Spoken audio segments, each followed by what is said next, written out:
The following is a production of DallasCowboys.com and the Dallas Cowboys Football Club. How about them Cowboys? Yeah, go Cowboys! This is Talkin Cowboys. Streaming live from the Dallas Cowboys World Headquarters at the Star in Frisco. First down, handoff, Elliott plowing to the goal line. Barry, sacked by Lawrence. Prescott keeps it, and he bangs it in for the touchdown. And now your hosts, Isaiah Stanback, Heckma Harrison, Rob Phillips, and Kyle Yeomans.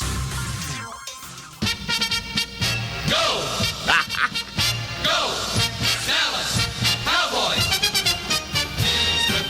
It is a Victory Monday here on Talkin Cowboys as the Dallas Cowboys take control of the NFC East once again. They have a 3-game lead with 4 to play after a 27-20 win over the Washington football team, and we are here to talk about it on Talkin Cowboys, presented by Tostitos, helping fans get in on the game. Welcome into the SWBC Mortgage Studios here at the Star in Frisco. We've got Heckma Harrison. We've got Isaiah Stanback. Rob Phillips is actually stuck in Washington, but we're going to get him on the phone coming up here in just a little bit. I'm Kyle Yeomans, and gentlemen, it feels great for it to be another Victory Monday. It feels good. No such thing as a bad Victory Monday. It feels real good, Kyle, to be 9-4 and your defense to pull one out for you. Again? Isn't that something? Isn't that something? Isn't that something? I'm telling you words that you didn't even think about saying last year. Not even a Think little about bit. that. Think about that.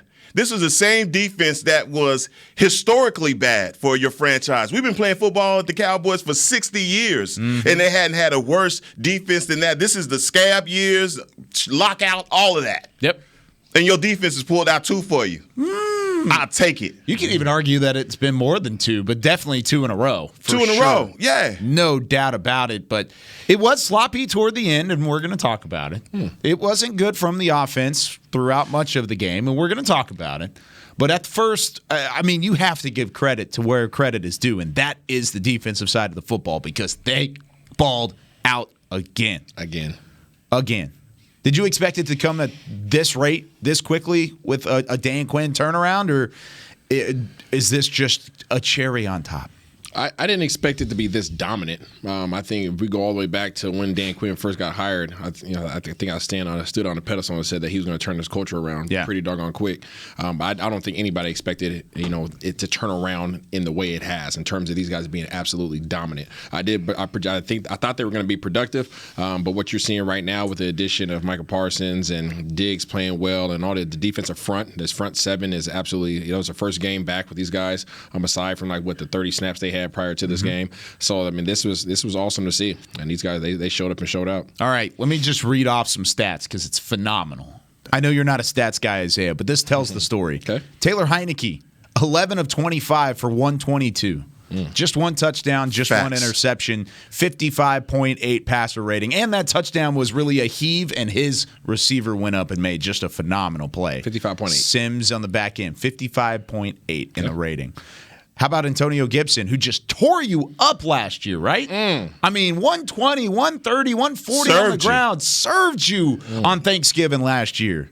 10 rushes, 36 yards. He had a long of 13. Talk about it. They needed to do. Isn't that great? That is great. There was really nothing going for Washington overall. They had 100 yards on the ground, which was just kind of by committee as the game went along. Kyle Allen had 11 of those on just that 1 rush, and then they had the 4 takeaways, 4 turnovers from the Washington side, and it came in different fashions, different forms, and all of those key players you wanted back on defense, Heckma, they stepped up and made huge plays at different times in the game. Reunited, and it feels so good. Isn't that awesome? Talking about being reunited. Man, this is, and to see them play, not only that, before we go into Tank, before we go into Randy, Neville Gallimore. Yes, sir. Man.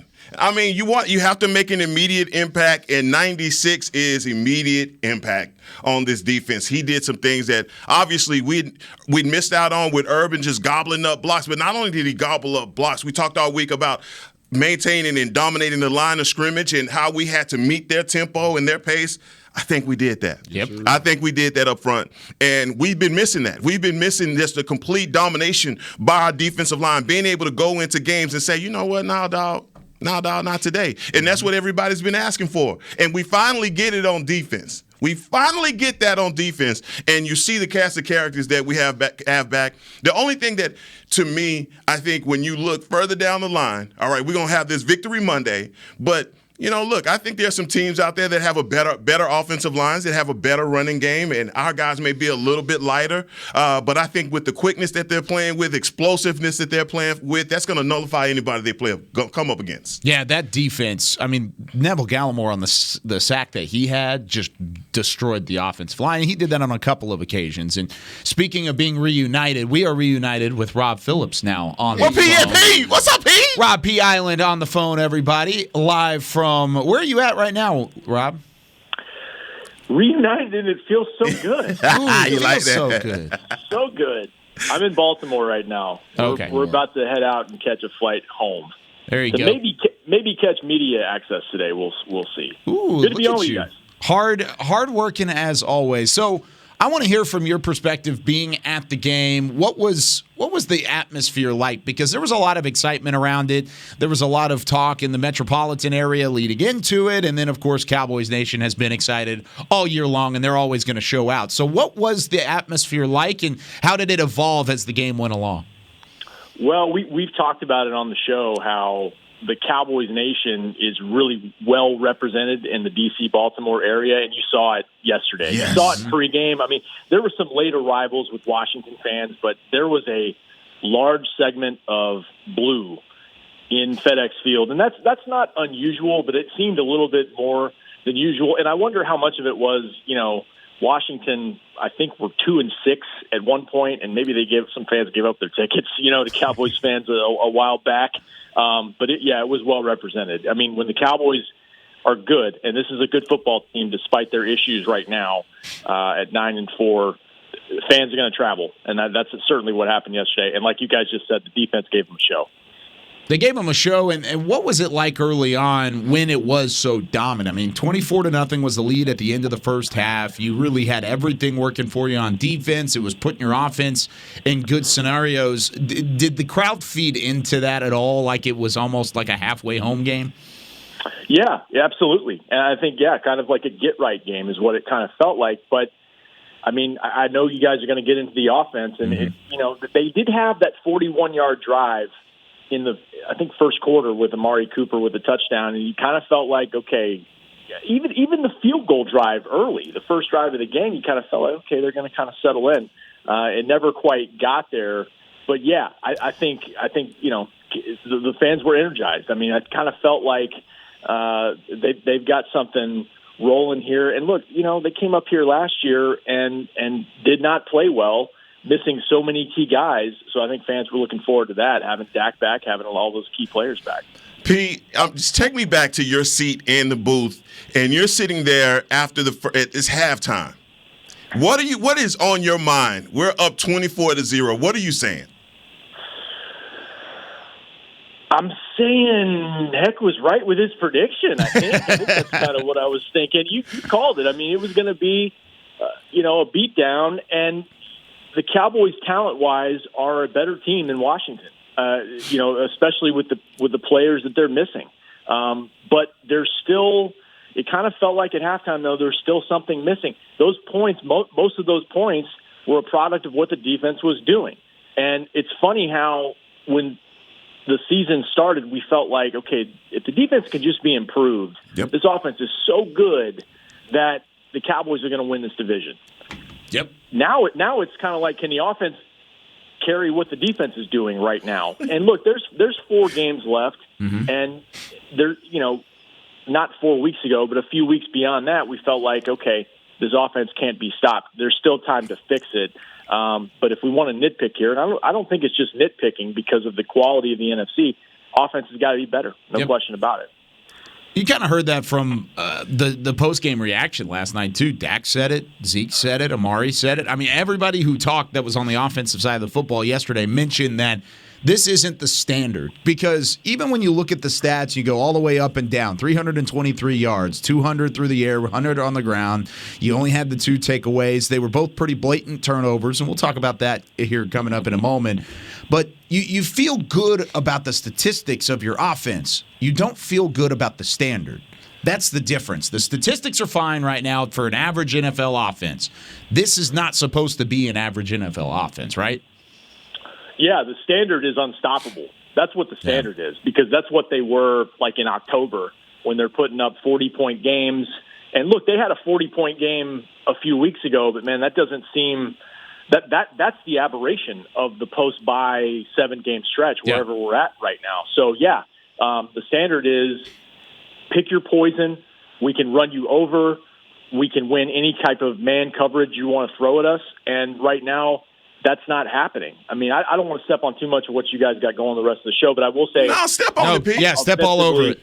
Okay, but I will say offensively, they did a better job running the ball early, and they used their offensive line depth. They had a loaded jumbo package on the offensive line to kind of get that going a little bit. That worked. Zeke at one point was averaging almost 5 yards a carry despite being banged up. That's encouraging.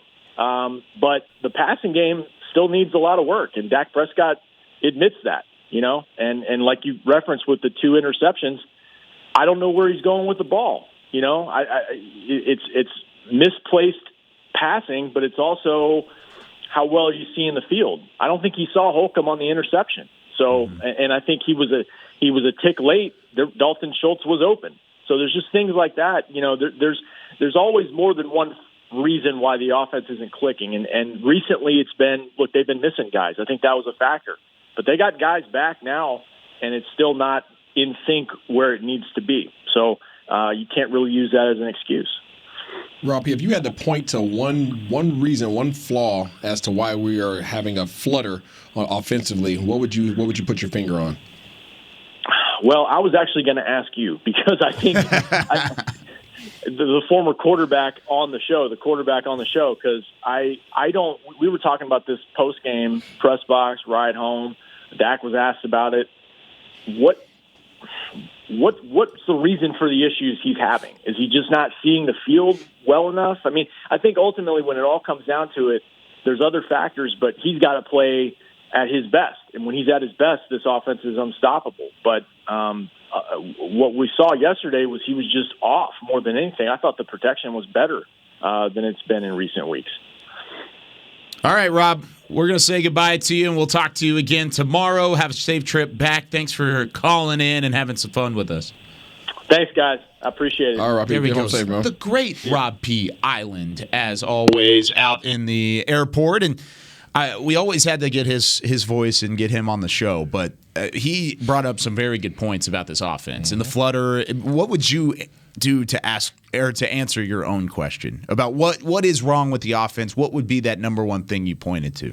I think our run game was better. We still have to be better offensively on the ground. I think we still need to initiate a better, more consistent, more dominant run game. I think that's still, even with all of our offensive weapons at the receiver in position, I think the root and the core of this offense is still the run game. So they have to figure out a way to become more consistent there to take some of the stress off of Dak. In terms of Dak's just not playing well. There's no skating around it. I've been saying it for I don't know how many weeks now. I've been the bad guy when I've said that. But the facts are, our third down percentage has suffered because Dak hasn't been that great efficient throwing the ball. Dak has a 75.5 average QB rating over the last 4 games. That's what the stats show. I know I'm not a stats guy, but that's what it shows. His mechanics are off. His decision making is off. He's a little bit delayed in his decision making. When he does decide to throw the ball, he's not mechanically sound. So I mean, I don't know. There's a lot that you could really point to. Overall, he has to take a deep dive into himself and say, hey, what the heck is going on? Because after that last interception, just even the expression on his face, he looked like he was almost lost. What does that tell you when you see a quarterback lost, though? Overwhelmed. Really? Overwhelmed. I don't know if he. You think it's pressure? I don't know. I mean, we don't know what's going on in his life either. Okay. Right? I mean, there's a whole lot of stress. Everybody has stressors. Everybody has stressors that throws them off their game in work. Right? If we come in some days we're not on top of our game, because of things we have going on at home or stressors with other things, other responsibilities we have. So we don't know what's all going on with him, but we do see the result of whatever is going on with him, whether that be mental, whether that be physical, whether that be the demands, whatever that is. It's carrying over to the field, and it is affecting his ability to play at the level that we expect him to play and the level that he expects himself to play. What do you think?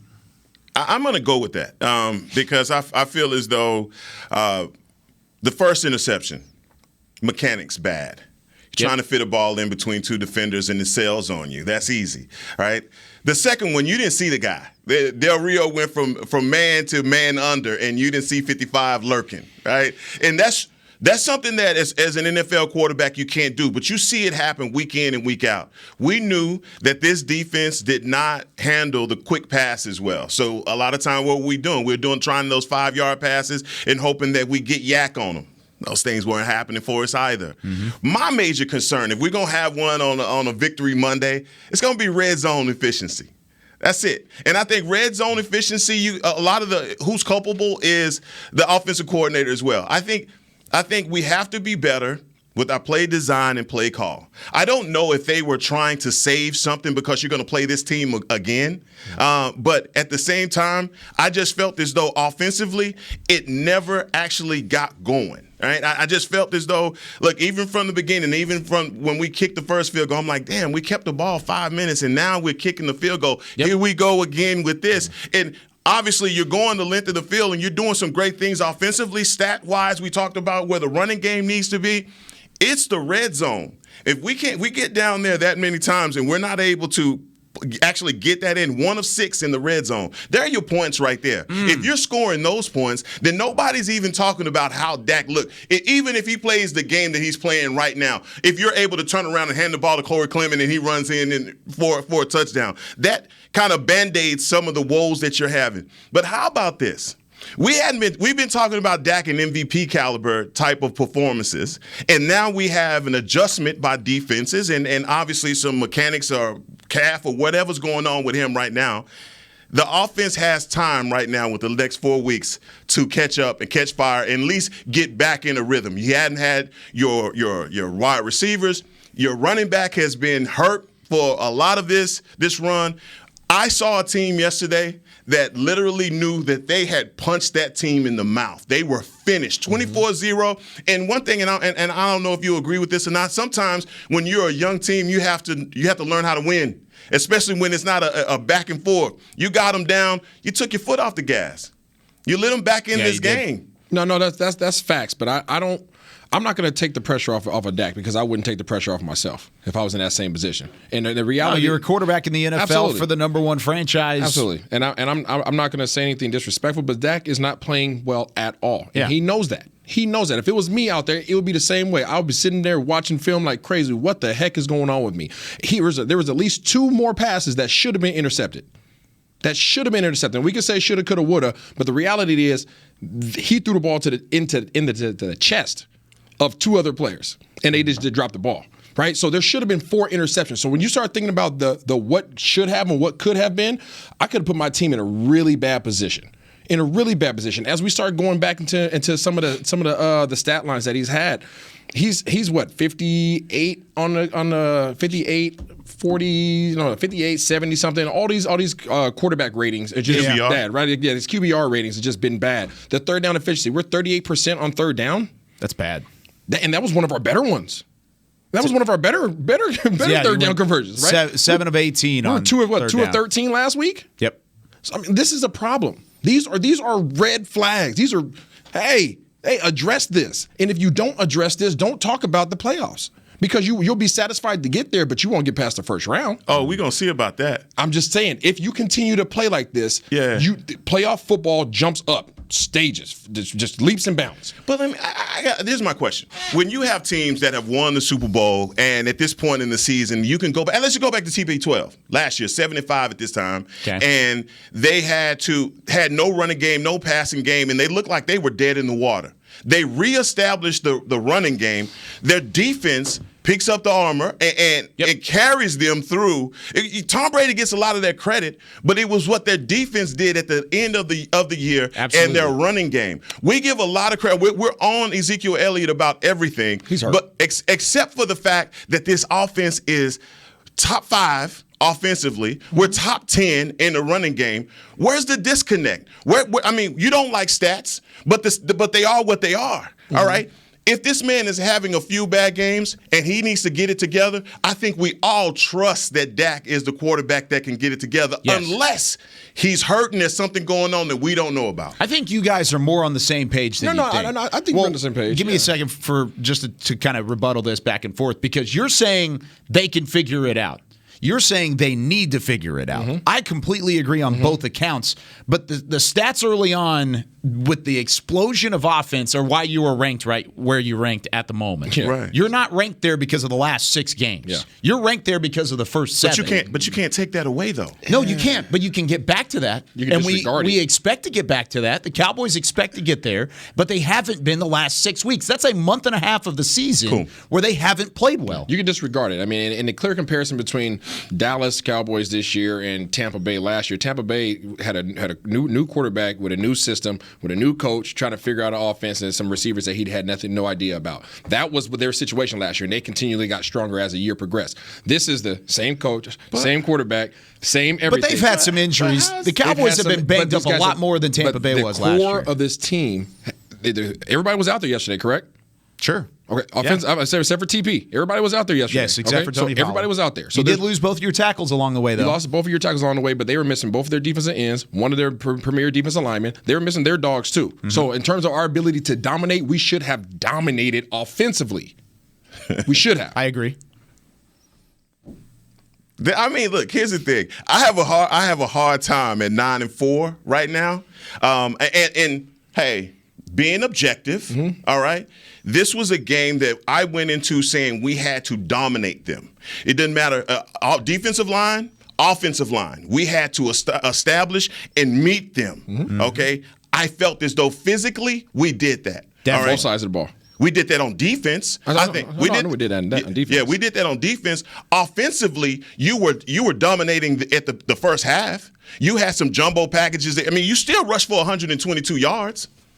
Yeah, you needed 100. You got it. You still got it, you know. And so I understand. The passing game, Dak doesn't look like MVP form. There are some throws that he damn sure definitely missed, okay? But when you pull out a victory like this, and you can say as a team that we can't separate the offense from the defense. We could critique and say, all right, well, hey, we got to get better. But this was a team win, especially when you have a defense that gutted it out the way that they did. Even when he turned the ball over, here comes Randy Gregory tipping the ball up to him. I mean, guys are making plays. And so this is a team win. That's all I'm saying. And Dak, if we know anything about Dak, the one thing about that one interception at the end of the game, that is uncustomary for Dak. He does not throw dumb interceptions like that, and we saw one. Of the 3 games that he's had less than 100 passing rating over the last 4 games, okay? This game, he had 211 yards passing, 1 touchdown, 2 interceptions, 58.8.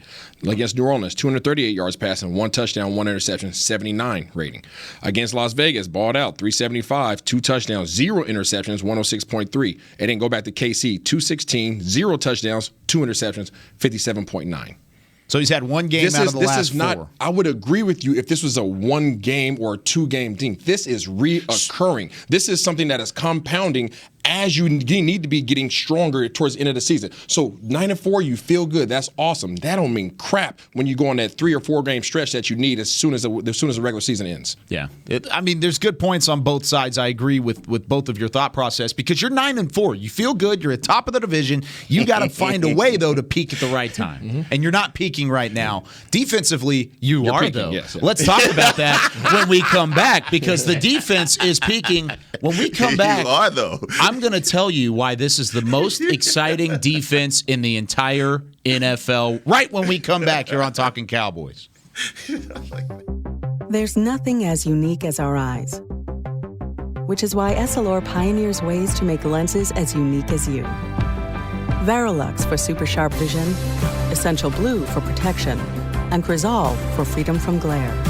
3 cutting-edge solutions in a single unique lens.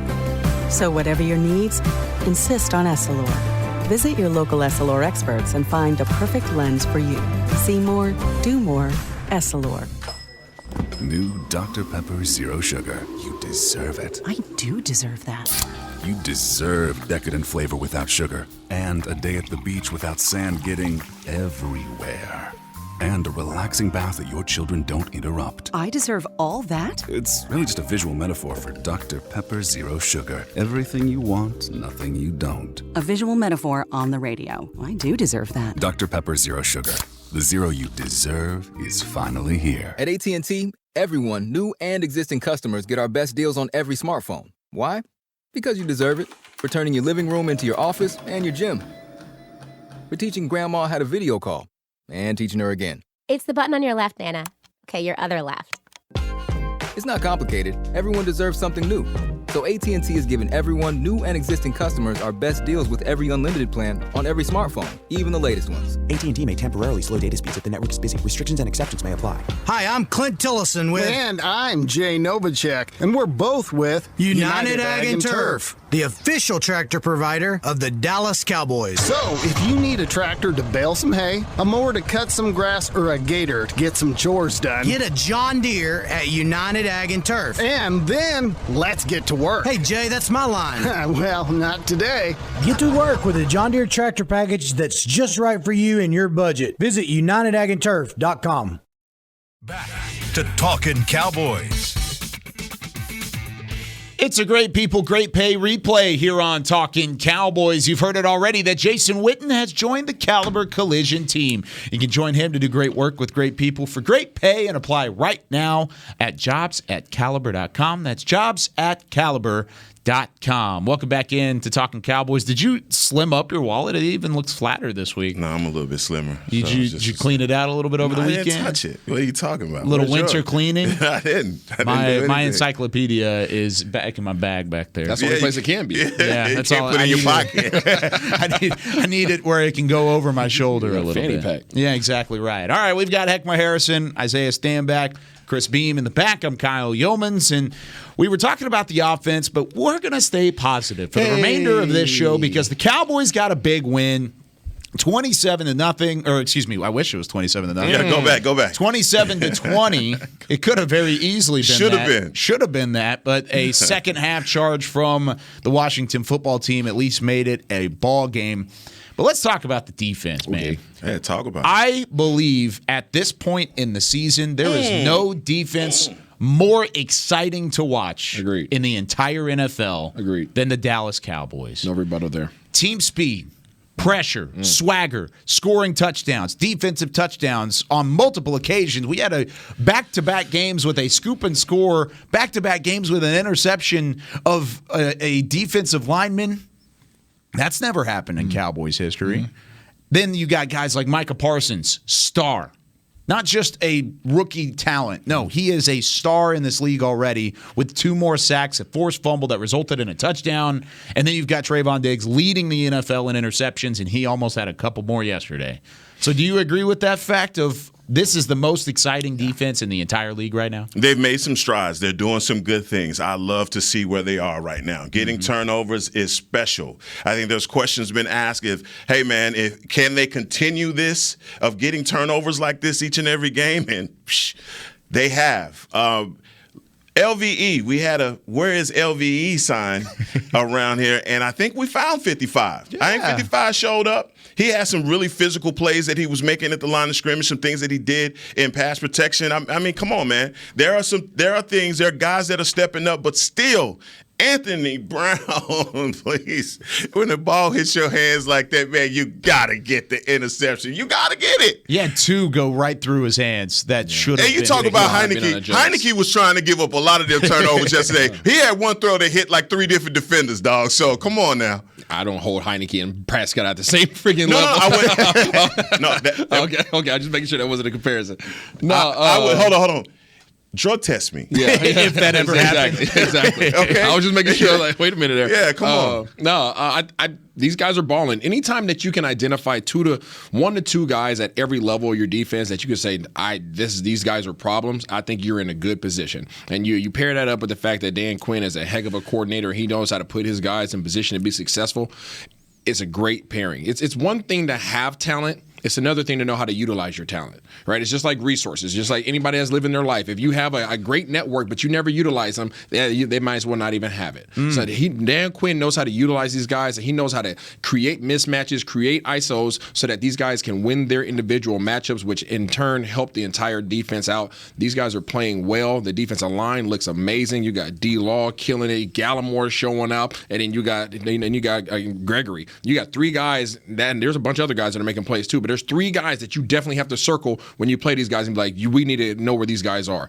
Then you go to the second level. You got Micah Parsons making plays. He's obviously up. He should be up for the defensive MVP, and put him in the category with the whole MVP, because that dude is making an impact everywhere every time he steps up. It's almost every show we have going along. It's like, rookie of the year, are we going to be there? It's like, okay, now rookie of the year, it's wrapped up. 2 more defensive sacks, player of the year, you're great. Okay, let's just keep going. Now you're throwing him into like MVP caliber talk because of the way he's playing. He has to. And then you look in the secondary, and you have Kurtz showing up, and then you obviously have Diggs. I know Diggs was pissed yesterday. He should have another pick. But as you start facing these teams, who are they going to have to circle and say, how are we going to deal with these guys? That's what we expected offensively. Whenever we play teams, we say, okay, there's no way that you can match everybody that we put out there on against you. All right, we got Dak, we got Zeke, we got TP, we got all the resources. You can't guard all of us. And now it's becoming the same thing on defense. It's like, you can't key in on one of us. And I love the selflessness of this defense and the credit that they all give each other in interviews and talking about, how it's a team thing. And Micah's pointing to the same thing. And Tank, being an established veteran in this league, he's moving all around, left and right. It was one point where we was 5-on-5 and everybody had to win an individual matchup, as you just talked about. And for offenses, even when you go into the playoffs, I don't care who you face, they have to worry about that. They have to worry about that. I believe also from Malik Hooker, he had that one, the unnecessary penalty. Yeah. I don't know how you play defense anymore. I mean, he turned to the side. If he could have legit cleaned his clock if he came across his face, but he didn't. But we still got 15 yards on that. He was like on his way out of bounds. Yeah. Why was that even a penalty? The league's getting soft. I don't know. That was dumb. But all in all, I mean, I just love the ball hawking ability, and it just felt like these guys were, when they got to third down, it was like a party. It's like, man, they coming. They coming. If it's 3rd and 8, they pinning their ears back. They coming after you. And I think that's what makes this season so exciting. Is in the past, I mean, it is not out of the ordinary for everyone to kind of perk up, kind of put their snacks down, kind of look at the TV a little bit more intently when the Cowboys offense takes the field. You see Dak Prescott and Ezekiel Elliott, Amari Cooper trotting out to the huddle. Now you do the exact same thing for the defense. You see Micah Parsons coming out off the sideline, DeMarcus Lawrence, Randy Gregory. You perk up a little bit. You kind of get more intense because you know something's about to happen. Which unit are you more excited to watch right now, offense or defense? Defense. For sure. I agree. I hope it changes. I hope the offense catches right back up. But right this second, it's definitely the defense. And I'm going to say the defense because I feel like I'm watching something special every time 11 is on the field. He's going to do something. That sack strip fumble that led to a touchdown, that's just, man, Heineke right now, he hurting, man. He in a hot tub right now behind that because Micah put the full weight of that 11 on him. Drove him into the carpet, man. Yeah, NFL Network showing it. Yeah, they're showing it in slow motion as we're talking about it. And that's that. All the way through it.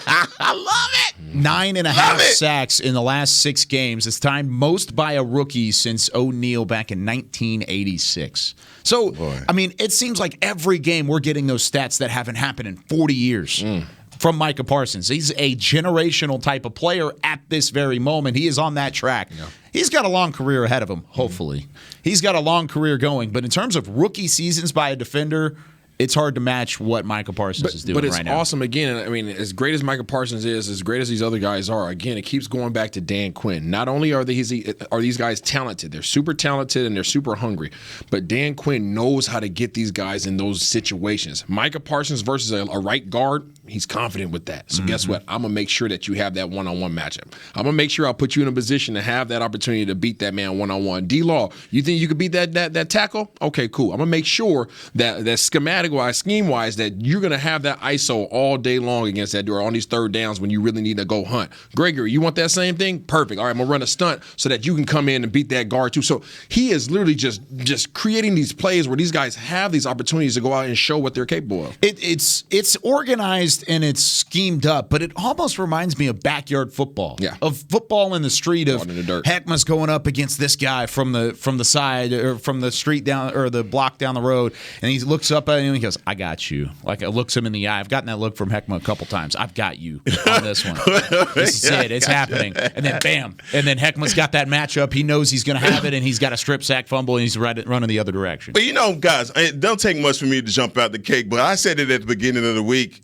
I didn't expect for Taylor Heineke to have any success. I think he's a marginal quarterback. And he smelled exactly like he should have that whole game, like a dump truck. We put him in his proper place. We talk about them and their 4-game winning streak that they were on, and we tried to make them bigger than what they were. Their carriage turned back into a pumpkin in front of our eyes, and now everybody has to understand. Look, this is a game, divisional game. When you win a divisional game on the road, that means something. Mm-hmm. And no matter how you could red flag this, red flag that, you got the W. Mm-hmm. All right? Exactly. And now you go to New York and you got it, whether it's 3-0, however you pull these games out. Absolutely. This is exactly what you have to do at this point in time. But my question I had to ask you, have you ever been a part of a game where in the first half it's just like, this over with. We got these boys. Yeah, it's hard to play up like that. It's hard to play up like that. Absolutely. Wait, you're saying playing up like that or playing down it's like hard that? to play up. It's hard when you're up by a good margin. And you dominating. Yeah, you're dominating. It's hard to keep that going, but it is necessary to keep it going because you're playing professionals. You're playing professionals, and if you ease up off the gas, you saw what happened yesterday. You saw what happens. The other team gains momentum. Now all of a sudden, it's just like racing somebody. If you're racing somebody and you're killing them, right, and boom, all of a sudden you pull up because you got another 30 yards, and I'm about to just coast. And here comes doggone Usain Bolt. He's like, oh crap! Now you're trying to kick it back in gear. Their momentum's already rolling. That's what happened when Barry Church beat you in that race. Wow, no, that's definitely a metaphor. No, nope, it wouldn't happen in real life like that. Sorry, BC. All right, let's take our second break. When we come back, we have our fun segment, one of our favorite segments here on Talkin Cowboys. It's time to hand out some Smelly stickers when we return. The Cowboys beat the Washington football team 27-20. We'll hand out some Smelly stickers, scratch and sniff on Talkin Cowboys. Want to use what the pros use? How about the official men's skincare brand of the Dallas Cowboys, Jack Black? Right now, you can get the Jack Black Starter, a curated collection of Cowboys locker room favorites for just $10 with free shipping. The starter includes 4 Jack Black skincare favorites plus a full-sized intense therapy lip balm. Go to getjackblack.com/Cowboys and use the code word TEAMJB. That's getjackblack.com/Cowboys. The Jack Black Starter, $10, free shipping. At AT&T, everyone, new and existing customers, get our best deals on every smartphone. Why? Because you deserve it. We're turning your living room into your office and your gym. We're teaching Grandma how to video call and teaching her again. It's the button on your left, Nana. Okay, your other left. It's not complicated. Everyone deserves something new. So AT&T is giving everyone, new and existing customers, our best deals with every unlimited plan on every smartphone, even the latest ones. AT&T may temporarily slow data speeds if the network is busy. Restrictions and exceptions may apply. The Cowboys way, where 16 Hall of Famers and 5 championships shows us what success looks like. Where turkey is always the second best part of Thanksgiving Day. Where we are all defined by one single thing, the star. Where we as fans know it's our job to keep the tradition going. Bank of America is proud to be the official bank of the Dallas Cowboys and to support the quest of living life the Cowboys way.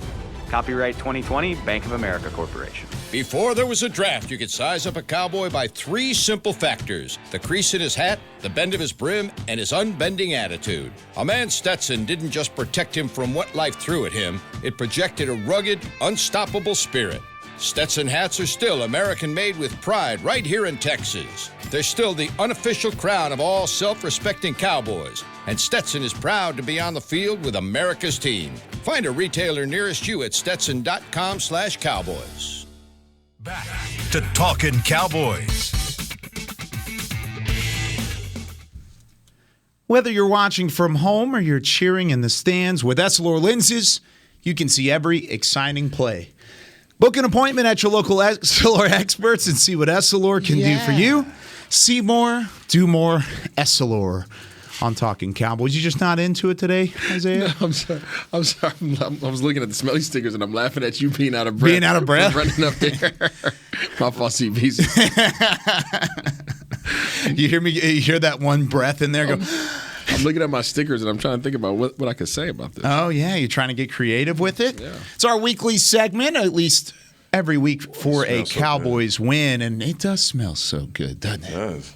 Smelly stickers. It's our version of helmet stickers. Chris, if you want to take our camera here, I can maybe show off the helmet. This is what we've got so far. So we've started putting the numbers and kind of who ends up earning each Smelly sticker.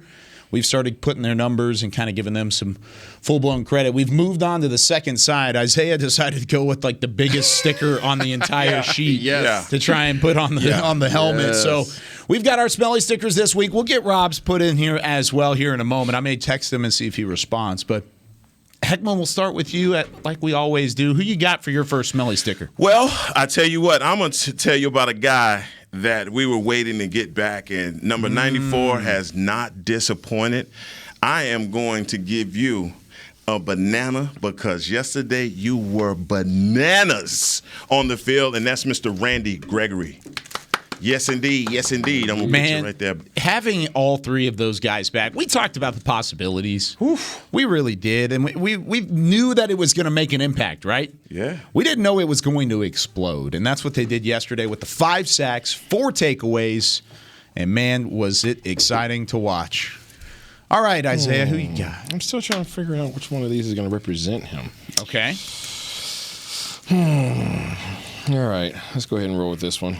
I am going to go with this one right here. Oh, little tiny guy. Right you went from the biggest sticker on the board to maybe the smallest one. Yep. What is that? It's a pineapple with a backpack. Oh, okay, cool. He has a backpack on, and I'm going to give this to Neville Gallimore. Ah, all right, the biggest guy. But he carried the team like a JanSport yesterday. And I honestly believe that his presence allowed for a lot of our guys to ball out yesterday. He came in, he was doing his due after a long time off. This is preseason. We haven't seen this dude, right? Since the Arizona game. And he came back ready to play, in shape, right, and ready to make an impact. And he brought everybody on like a JanSport and allowed everybody to make plays. So there you go. Gallimore. Like a JanSport. Put it on that other side of the helmet. I'm putting it right by my... By your big old strawberry? Yeah. Who you going with, Kyle Yeomans? I'm going to go with this little cake pop right here. It's a little pink cake pop. I don't know what kind of cake pop it is. It might be red velvet. I don't know. It may be vanilla. But we know it was exciting because it popped Taylor Heineke a couple times yesterday. That's Mr. Micah Parsons. Hey. Popped him for a loss. Uh-oh. Did you stick it to the desk? Uh-oh. There we go, Kyle.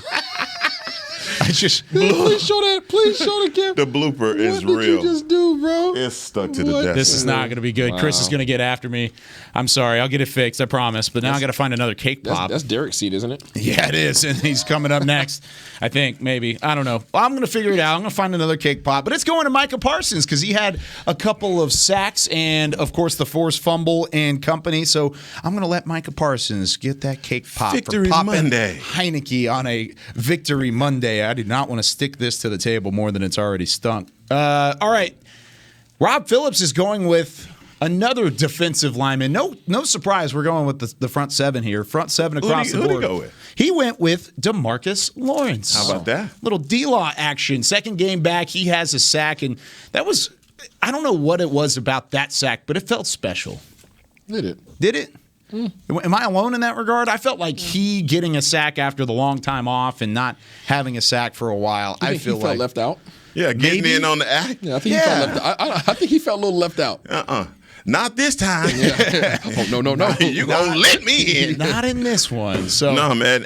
And we've talked about this entire segment, guys. It's defense bailed us out. Offense, man, they got work to do. I would agree with that. I think that can definitely be better, Isaiah.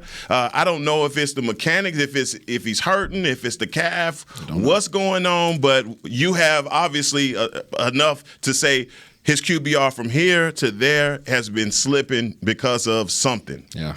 What that something is, we're going to have to figure it out. We are going to have to figure it out. Luckily, it's not our job to figure it out. We got a lot of smart people on the other side of the building that can do it. I thought it was our job. No, we don't have anything to do with the game. Man. Didn't you know that? That's okay. We'll talk to the fans tomorrow, though. How about that?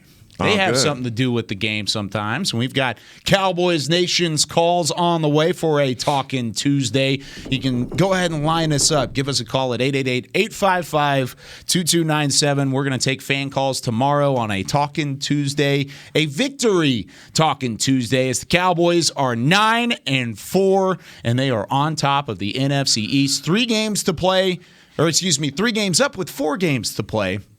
Cowboys can lock up the division as soon as the game against Washington in Week 16. So that's going to do it for us here on Talkin' Cowboys today. For Chris Bean, doing great work as always. Isaiah Stanback, Heckma Harrison, Rob Phillips on the road. I'm Kyle Yeoman saying so long. We'll see you tomorrow on Talkin' Cowboys. This has been a production of DallasCowboys.com and the Dallas Cowboys Football Club. How about this, Cowboys? Yeah!